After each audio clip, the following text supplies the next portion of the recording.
Hello everyone, welcome to Anubha study facts. आज हम बात करेंगे टाइम मैनेजमेंट की कि आप सीटेट एग्जाम में किस तरीके से अपना टाइम मैनेज कर सकते हैं। आप सभी को क्या लगता है कि भाई पेपर बहुत इजी है, अच्छे से क्वालिफाई मतलब 60% मार्क्स लाना है, इजीली क्वालिफाई हो जाएगा। नो डाउट पेपर बहुत ज़्यादा टफ, बहुत ज़्यादा इजी नहीं होता है, मॉडरेट लेवल का होता है और आप क्वालिफाई कर सकते हैं। लेकिन बहुत से लोगों को टाइम कम पड़ जाता है। अब टाइम कम क्यों पड़ता है? ये भाई 150 ही क्वेश्चंस हैं, 150 ही मार्क्स हैं और 150 ही मिनट्स हैं, मतलब हर एक क्वेश्चन के लिए 1 मिनट मिल रहा है, तो टाइम कैसे कम हो गया? क्योंकि ऑफलाइन पेपर है, ओएमआर फिल करना है। ओएमआर फिल करने के लिए आपको ऐसे 150 गोले फिल करने पड़ेंगे।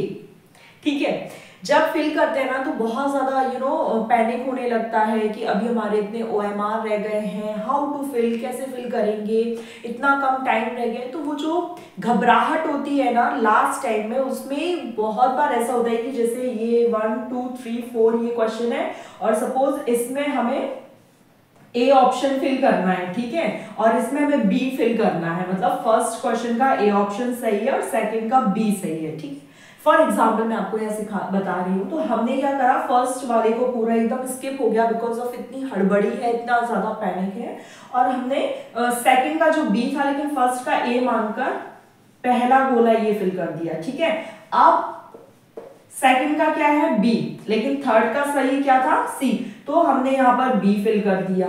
अब ये तो हमारा पूरा एक स्किप हो ही गया ना। इस स्किप की वजह से जितना सीरियल ऑर्डर जो था वो सब कुछ गड़बड़ हो गया। लेकिन फिर भी कहीं ना कहीं आपको आफ्टर 30 तो ये रियलाइज हो ही जाता है 30 क्वेश्चंस के बाद कि अरे यार ये ऐसा था, ये ऐसा था। बट अब वो जो 30 यहाँ पर बिगड़ गए हैं उसकी वजह से आप अपने जो रिमेनिंग 120 क्वेश्चंस हैं उनको भी गलत कर देते हैं। बहुत से लोगों को कभी 30 पर भी पता नहीं चलता, इतना ज्यादा पैनिक रहता है। अच्छा, हो सकता होगा कि एक आध कहीं रह गया होगा या मुझसे गलती हो गई होगी, इस तरीके से सोच लेते हैं।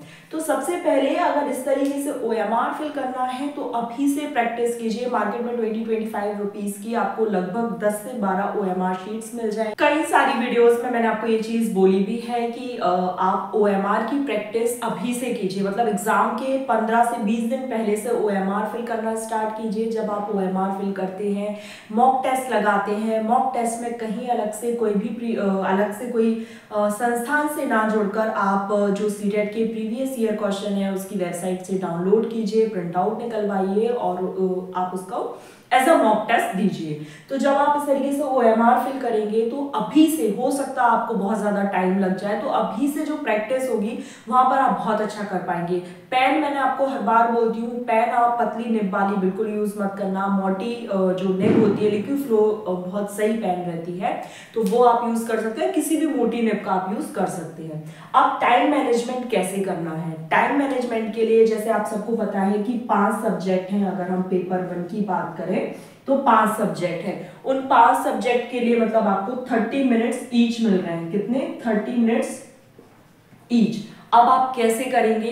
तो आप कोशिश करो कि 25 मिनट्स में या 27 मिनट्स में, अभी आप घर पर हैं तो मोबाइल से आप टाइम लीजिए ताकि एक्यूरेट टाइम आए, और कोशिश कीजिए कि 30 ओएमआर आपके 3 मिनट में फिल हो जाए।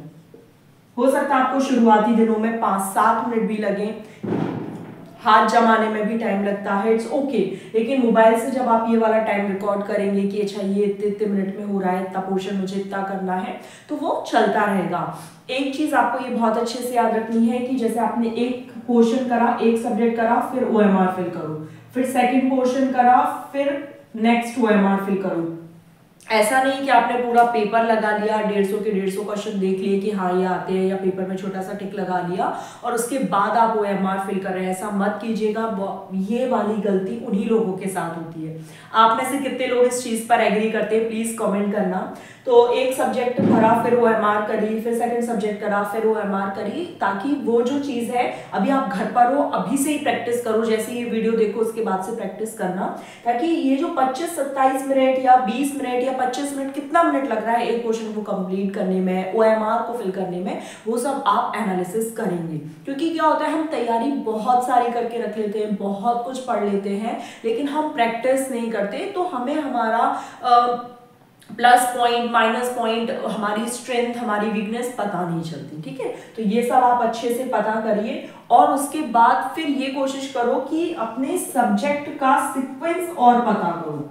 सब्जेक्ट सीक्वेंस पता होना बहुत ज्यादा जरूरी है। फॉर एग्जाम्पल यहाँ पर मैं बात करूँ, जैसे मेरी सीडीपी अच्छी है तो मैं सबसे पहले सीडीपी प्रेफर करूंगी। मैं हिंदी मीडियम स्टूडेंट हूँ तो लैंग्वेज हिंदी मैं प्रेफर करूंगी। फिर उसके बाद ईवीएस पर कोशिश करूंगी कि ईवीएस से क्वेश्चंस हो जाए। फिर मैं इंग्लिश पर लैंग्वेज 2 जो भी आपने ले रखी, मैं यहाँ पर अपना एग्जांपल दे रही हूँ। फिर मैं कोशिश करूंगी कि भाई लास्ट में मैं मैथ सब्जेक्ट को दूं।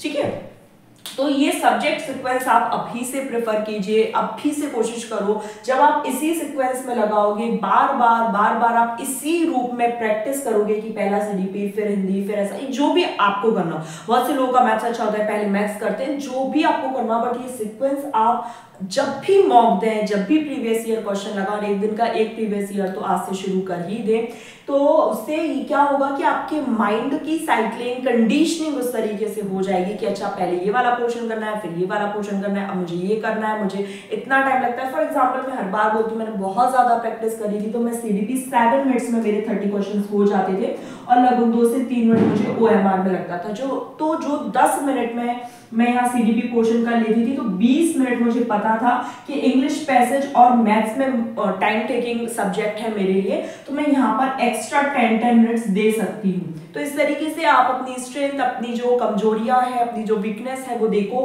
कि किस सब्जेक्ट में कितना टाइम लग रहा है, किस में कितना कम लग रहा है। जहां पर कम लग रहा है तो उस कम टाइम, मतलब जो वहां एक्स्ट्रा टाइम निकल कर आ रहा है, उसको किस सब्जेक्ट में डिवोट करना है। कहां पर ऐसा कौन सा सब्जेक्ट है जहां पर बहुत ज्यादा टाइम लग रहा है और इतना नहीं लगना चाहिए, उतनी ज्यादा प्रैक्टिस नहीं होने के कारण, क्वेश्चन ना आने के कारण, मतलब रीजन क्या है। सो फर्स्ट ऑफ ऑल अगर मैं इसको समराइज करूं इस पूरे सेशन को, तो सबसे पहले आपको एक ओएमआर शीट लेनी है।